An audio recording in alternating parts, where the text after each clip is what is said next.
Right, so my name is Dr. Alex Del Carmen, Delcarmen. I'm a criminologist. I'm the Associate Dean of the School of Criminology at Tarleton State University. I have been working with law enforcement for 27 years. And I heard you say earlier in that time you've trained 15,000 officers. I have trained 15,000 officers and every chief of police in the state of Texas since 2001 on things relevant to racial profiling, adherence to the law. Okay, we talked about what we're going to talk about, and I didn't ask you this, but have you ever seen anything like this in your time? Not really. Not to the magnitude of what this report says and the failures after failures that took place on that day. Okay, you just used the word failure. I'm going to the very last page of the report, and on that very last page is the conclusion, and it says this was, quote, a failure. That's on the last page. The first thing you said to me when I saw you today is epic failure, and there's a reason you said that. It is. The Attorney General used that term as well, and really what it amounts to is the fact that this is a historical, of historical significance, and the magnitude of failure that we saw in this particular case, in this particular day in Uvalde, Texas. It is of historical consequence. We have never seen in the history of law enforcement failure to act, lack of communication, lack of leadership, the way it mounted to on that particular day. It's also very unusual to hear a U.S. official of that magnitude use the word epic failure. The top law enforcement official in the United States is the Attorney General of the U.S. And for that Attorney General to come in and say in front of the victims' families and everyone else in the world watching this live, to say this was an epic failure on behalf of the law enforcement units that were there that day, it is of historical significance. There will be books and chapters and articles and training scenarios that will be written on this report for years to come. Wow. And lessons learned, I hope. And lessons learned, unquestionably. Mm-hmm. Because there is some positive that must come from all of this. Of course, and the idea is to not only look backwards, but look forward, right? Like the Associate Attorney General said today. I mean, we have to see what we can learn from this so this doesn't happen again. And in addition to being for the victims and their families, that is another purpose of this report that we both have. In this report, as you look at the table of contents, it almost breaks down the different areas where there was failure. The first one, and I think the most important and significant to you, is leadership. Is that correct? Because I'd like to characterize these by categories. Let's start with leadership. Absolutely, 100%. There was a lack of leadership as soon as the first responding unit showed up, which in this case was the chief of police from Uvalde, Texas, right? From Uvalde ISD, rather. What did he do wrong? He didn't do anything. And so for starters, is what he didn't do. He shows up and essentially begins to call for backup, looking for keys to open up a classroom, trying to assess what happened, and then at some point not taking responsibility for being the incident commander. And eventually goes in without even the resources he needed, including a radio, correct? Right, so he goes in without, like, who responds to a 911 call, or who shows up to try to even, attempt to see what's going on in one of his schools, which is his jurisdiction, and shows up without a radio. I mean, that is inconceivable in the 21st century policing today. In terms of leadership and urgency, what is the policy for who's in charge in this situation? Yeah, so typically the responding unit, the first unit, is the one that assesses the situation and may respond to, say, an active shooting scenario. In this case, you have a chief of police. You have the top commander of the law enforcement entity, and he's the one that has primary jurisdiction over that school. And he keeps that even when federal law enforcement shows up. Absolutely. And so federal law enforcement shows up, and they're there in a supporting capacity, right? They're there to help out. This at no point does this really imply that there's federal jurisdiction in it. Okay, so there's no trumping in law enforcement. When you show up and you're on the scene and you're the highest officer at that time, you continue to have that power. Typically, unless you have, for instance, say, a chief of police that may show up and say, I'm here to just observe, but we have a critical incident commander that I have designated to be in charge of the situation. Okay. And that does happen from time to time, where chiefs don't want to get in the way of, say, somebody that shows up that is in charge of the tactical unit of SWAT, or somebody that may be in charge of another component of the law enforcement entity. But in this case, where you don't have anyone taking on any sort of special roles, where you don't have someone say, I'm designating so-and-so to be the critical incident commander, the chief of police is assumed to be in charge. And I know that from experience I've had with fire department. In the case that happens, it is broadcast to everyone who's now in charge, correct? Right, and it's also implied, right? So if you're say a rookie, and you're responding to the scene and you see somebody with a whole bunch of stars around their collar, and they're the chief of police that you've been taught this person is in charge of the police department, you then would understand that that person is the top person at the scene that is going to simply command and control the situation. Okay, next major topic, communication. Because there's no one in control, then that becomes a communication issue. That's right. So now what we see here, according to the report, is we see all these law enforcement agencies that begin to show up, total of almost 400 of them, officers at the scene at various times. And some of them think that this is not an active shooting scenario. Why? Because no one's told them otherwise. And there's probably, someone out in the outer skirts of the scene telling them, oh, by the way, this is just a hostage type of situation. And so, so those officers are largely misinformed. Others thought that law enforcement was already in the classroom, that the suspect had been neutralized. And so there's all sorts of miscommunication trickling down. And so the people that are in the area don't know what they don't know. I want to get into that communication and the whole barricade issue in a second, what was communicated or was not very well. However, again, I ask you, what should have happened? How should that have been communicated? By radio, by cell? What do you use now? Right, so typically what would have happened here is you have the incident commander that would have shown up and said, tell all the units, that are within a certain jurisdiction to let them know we have an active shooter here. At that point, that triggers a mindset among the responding officers. They follow the training that they have been taught over and over and over again. And that goes out on a radio to everyone? That goes out on the radio to everyone. So when new agencies show up, you all get on the same frequency? That's exactly right. And dispatcher would actually have someone that is communicating that on the other frequencies that they may not be plugged in to that original agency that responded to the scene. Okay. And that's so they can all talk, but outsiders can't hear it also, correct? That's exactly right. And then you also have somebody probably in the outskirts of the area that is sort of like the greeter, if you want to call it that would allow for these agencies to come in, that would say to them, hey, by the way, we have an active shooter here. This is what we're doing right now. So stay put until we need you. Okay. From the report, can you tell why that didn't happen? Do you go back to leadership? I'll go back to leadership, is the fact that no one seemed to know what they were doing, right? So you have complete chaos from the first responding officer, which in this case is the chief of police. Okay, and that goes back to another category, was the initial response. And the initial response eventually not only is confusion, but confusion becomes barricade versus active shooter, and I don't think the average person knows what the difference is. Right, so the difference is substantial, right, in terms of procedures and protocol and training.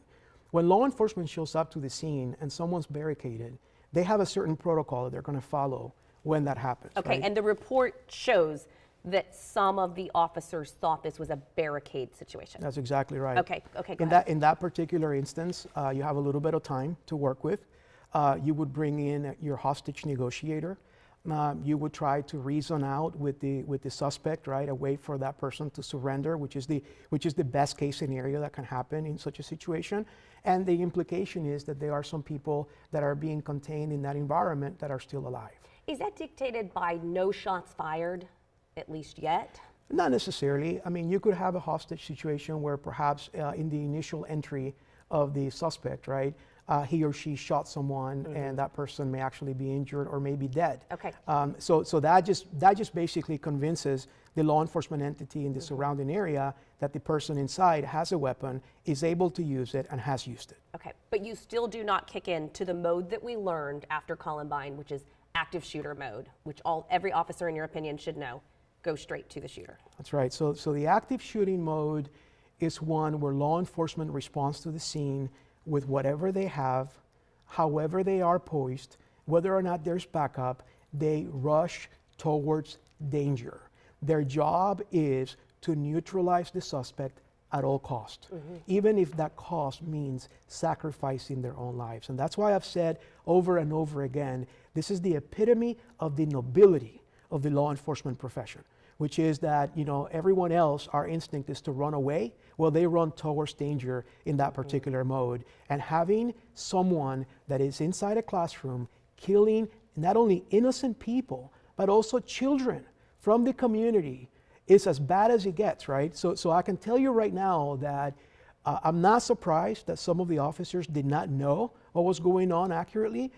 Because I was initially surprised that 400 individuals would have actually stood by and heard and seen innocent people be massacred while they were standing outside, staged at the scene, having conversations about what they were going to do that afternoon. So you learned from this report that the communication was so bad that officers were not fulfilling that oath to go inside because they didn't realize what was going on inside. Right. If you don't know what you don't know, we can cast blame on some of the officers, I would argue. I want to be clear, because there were some people that knew what was going on and they failed to act. In my view, they have no business in the law enforcement profession. But there were some other individuals that were there, if you want to call them innocent, you know, bystanders that showed up and for the sense of trying to provide support, and they were given the wrong information, hence the reason why they didn't go inside this particular building or classroom and engage the suspect. And we hear that communication in the report, that they were given wrong information. And just lastly, on that note, we talked about this earlier. We are all trained to follow authority. So if there's a chief, we're going to do what the chief says. If there's a boss, we're going to do what the boss says. But you say, as an officer, when you take that oath and someone's life's in danger, particularly a child, that trumps following authority. Absolutely. So I can tell you right now that if an officer knows that someone is in distress, they're being shot and killed, and he or she looks around and sees the chief of police from another jurisdiction, other officers shooting the breeze, so to speak, or perhaps using hand sanitizers to make sure that they're not going to get sick, right? You go in there and you take care of business, because your job is to save lives. And to you, that says they didn't know. Either they didn't know, or those that knew simply did not act the way they should have. Wow. Okay, training and not acting the way they should. Another one of the subjects in the table of contents is training. We all assume every officer has been trained to respond to an active shooter. Not the case. Not the case. DOJ, according to the report, it says that some individuals were not trained, some individuals were poorly trained, and some individuals were trained and did not do anything about it. How is that possible? Have we just not gotten around to that in some police forces? And it's possible, but I like to think that most of the chiefs of police that I know, that I work with, would not tolerate that, right? Because we know that this is something that's been happening, unfortunately, very frequently in our country today. This is where accountability matters, where the chief of police in that jurisdiction should have ensured that they were trained, that they were properly trained, and that that training was current, so that they knew exactly instinctively what to do. You got to remember that training, when we train police officers in these types of scenarios, we call it muscle memory. The idea is that the officer will respond to the scene and will not even think about, I'm going to follow lesson plan 1.1 or 1.2, but rather they're going to react immediately to the threat, and they're going to neutralize it, because that's exactly what they've been taught. muscle memory. And Muscle instinct. memory immediately. So you blame the chief that training did not happen. That's another failure in this report by him. I blame every chief of police that is in charge of an officer at the scene that was not properly trained or not trained at all to be responsible for the fact that they should have been trained at the scene. Having said that, I want to make it clear that part of what you see here in lack of leadership and communication is also the fact that there's lack of accountability. There seemed to be almost like a culture that it's okay to sit around and wait for something to happen because I'm not going to be held accountable. And I've said this repeatedly in my trainings that I've done and in the lectures that I've given and in the writings that I've introduced, is that accountability is the #1 factor that makes a police department proficient and better among the best practices model that IACP has actually established. And that comes through training and accountability. Training and accountability. The idea of having a policy that says that you should be trained is great, but if no one's following that policy, or if you're following half-fast and you're sending your officers to an online training, perhaps that they're going to fall asleep or pay their bills while they're doing it, and in the end they're going to go ahead and certify that they took the training. That's very different, right, than going through a training where they actually participate in the training, where you can fail the training, where you can have a remedial role if you don't do well, and then ultimately when they go back to the station, where someone at the station is going to hold them accountable for that training. Okay, and I moved this one along fairly quickly, so I'm going to kind of lump it together. But there were several on-site issues, doors being locked or not locked, Wi-Fi not working, so there could be communication, cell issues, not having their radios. And then another one was the alert system, and some people didn't even respond to it because of bailouts related to chases in the area. What was the biggest on-site issue to you? I think all of the above. Everything right? I just said. So in the academic literature in criminology, we study, we call it CPTED, crime prevention through environmental design. The idea that the actual infrastructure prevents crime, right? Okay. And so here we use the idea of target hardening, which is the idea that you're going to make the target very hard for the bad guy to penetrate or to inflict harm on other people. Okay. That's why we look at doors and making sure doors are secure and they cannot be opened from the outside. We look at cameras. The literature calls it the presence of capable guardians, the idea that you have command and control of who comes in and who gets out of the classroom or who gets out of the building. All of those things work. The problem is sometimes we don't know that they're working because we never find out what could have happened, right? In a bad case. So as we were once told, the most difficult thing to prove is crime prevention, because you can't really prove if crime could have ever been prevented as a result of what's going on there. What I see here is from the infrastructural side, everything that could possibly go wrong went wrong that day. And that, we can look back and say what a horrible day that was, and it was, but the bottom line is that that's unexcusable. The ISD should have been on top of this business. That's why they do audits of some of these doors. That's why it should be unannounced that some security team shows up, an external or internal one, and they actually figure out whether the cameras are working, whether or not the Wi-Fi is working, whether or not the other components are working. So when these events happen, you don't have the quote-unquote assistance of the failures that take place in those buildings in order for law enforcement not to be able to do their job. So I'm going to ask you a tough question. If all of that had been in place, the doors had been locked as they should, the Wi-Fi had been working, all of those things had been there, would lives have been saved? Or do you still think there were so many failures and everything else we talked about, leadership, communication, initial response training, that it wouldn't have made a difference? I don't think it would have made a difference. I think it wouldn't have made a significant difference. I think that the fact that they were all confused, I think that they showed up to the scene and some of them thought that there was something else going on inside that was not. The chief of police never took really charge of anything, did not deploy the troops the way they should have been deployed. People that responded to the scene that were there initially should have gone into that classroom. I don't think Wi-Fi would have made a difference in terms of that.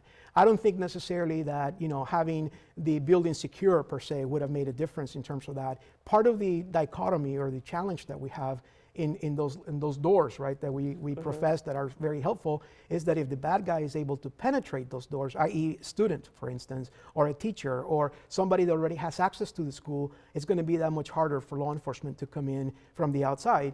Look, this report says that the chief of police was looking for a key to get inside a classroom that was already unlocked.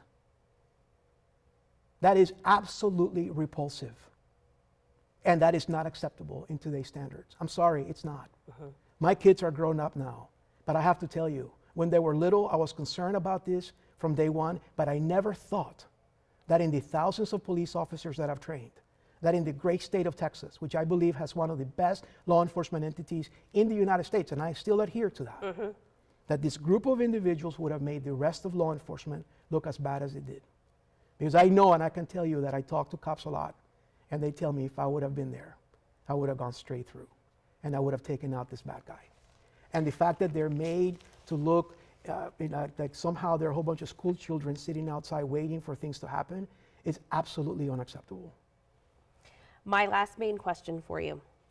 We've talked about what this report says. What this report does not say is if all of these things had been in place, lives would have been saved. But today the AG was asked that, and he said yes, he believed lives would have been saved. Do you believe lives would have been saved if we hadn't had all of these issues. No question. And how I know that is because we have a timeline now of the events. And the Attorney General, in his words, in his speech today, made it very clear. And he actually gave a timeline of when the first unit responded, when the officers knew that somebody was there, armed, killing kids. There is no question that the inference is made that the Attorney General's office and the DOJ today know that there were victims that were still alive inside that classroom when you had officers outside, staged outside the classroom that could have responded. And what we know from the report is that they had 911 calls that came in from inside the classroom at a certain time. In other words, proof of life is now a fact. And so to say that those kids would have survived an entry team coming in, I don't know.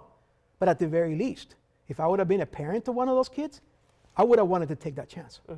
But you said for sure a couple of them would have survived. There's no or should question. have survived. There's no question. They would have made it to the hospital alive. They would have made it to the hospital alive. The victims were still waiting to be rescued, the Attorney General says, when the subject fired 4 more shots inside the classroom at 12:21 p.m., 49 minutes after officers first arrived on scene. If I had asked you this question prior to this report, would you have been as emphatic about saying, yes, lives would have been saved? No, because I think we knew that there were some people that may have lived through, but it wouldn't have any evidence to that effect. And I mean, there were in the state report and various other reports, which were well done, by the way. But the DOJ report is one that actually has the privilege and benefit of being from the federal government, that has a lot more resources than our state does, and that has the ampleness of time, right? This is 18 plus months after the incident. So they interviewed thousands of people. They went through thousands of data sets. And so by virtue of that, they're now giving us proof that there were people that were still alive in that classroom. And that would have survived had we not had all of these issues. That would have likely have survived had we not had any of these issues. To me, that's the biggest takeaway from this 500-page report. Unquestionably. Very last question, where do we go from here? Is this report going to be admissible in court and usable by the district attorney in a criminal investigation and in civil lawsuits? They can use it.